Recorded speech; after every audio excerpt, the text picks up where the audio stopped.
तर सर्वांना नमस्कार. प्रथमचे एम्प्लॉई असून या पोर्टलमध्ये जर युजर नॉट फाउंड या टाईपची जर सूचना लिहून येत असेल, आपला ERP आयडी आपण टाकला आणि लॉग इन करण्याचा प्रयत्न केला, युजर नॉट फाउंड या टाईपचं जर लिहून आलं तर समजून जायचं की आपला एम्प्लॉय आयडी या पोर्टलला रजिस्टर नाहीये. तर अशा कंडिशन मध्ये आपण करणार साइन अप बटनवर क्लिक. यामध्ये आपल्याला टाकावं लागणार प्रथम मध्ये रजिस्टर असलेला मोबाईल नंबर. उदाहरणासाठी मी आता या ठिकाणी एक नंबर घेतोय आणि व्हेरीफाय म्हणतोय.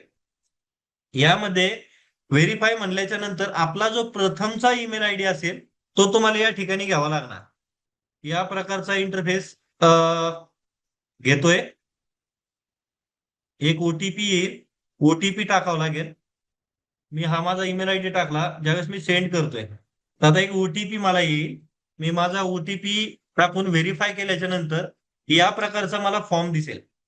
आता हे कधी करणार आपण? ज्यावेळेस माझं रजिस्ट्रेशन झालेलं नाहीये, माझ्या ERP आयडी बरोबर माझा मोबाईल नंबर लिंक नाही किंवा माझं या पोर्टलसाठी रजिस्ट्रेशन नाही, अशा कंडिशन मध्ये या प्रकारे आपण प्रोसेस करणार. पहिला मोबाईल नंबर, मग ईमेल आयडी प्रथमचा, नंतर एक ओटीपी आपण मेन्शन केल्याच्या नंतर या प्रकारचा रजिस्ट्रेशन फॉर्म दिसेल.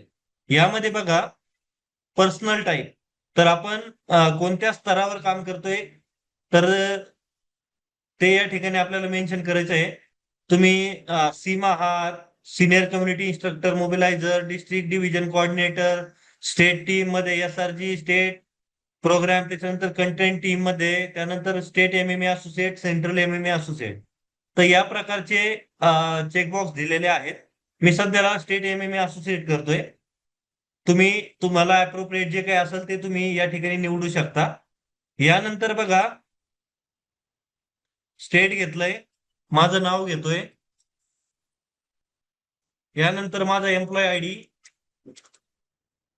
यानंतर बघा जेंडर जे असेल ते मेन्शन करणार. त्यानंतर वय आपलं जे असेल ते, त्यानंतर जो मोबाईल नंबर असेल तो, आणि पासवर्ड याच्यामध्ये एक कॅपिटल लेटर, काही स्मॉल लेटर, त्यानंतर एक सिम्बॉल आणि काही नंबर. या प्रकारचं अल्गोरिदम यूज करणार आपण. यानंतर बघा ऍक्टिव्हेशन कोड. प्रथमच्या प्रत्येक सदस्यासाठी, जर जे कोणी रजिस्ट्रेशन करणार आहे त्यांच्यासाठी कोड आहे GP777. हा कोड आपण टाकणार. हा आपला ईमेल आयडी, त्याच्यानंतर कन्सेंट आणि सेव्ह एंट्री. ज्यावेळेस मी सेव्ह करत नाहीये, परंतु ज्यावेळेस आपण सेव्ह करू त्यावेळेस या ठिकाणी दिलेला आपला मोबाईल नंबर, यामध्ये बघा 0+ ऍड झालेला आहे. तुम्ही प्रॉपरली आपला मोबाईल नंबर जो असेल तो प्रॉपर ठेवावा.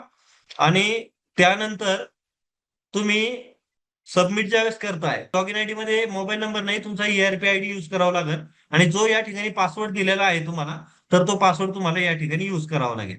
तर या प्रकारे तुम्ही नव्याने रजिस्ट्रेशन करू शकता आणि पुढील माहिती भरू शकता. धन्यवाद.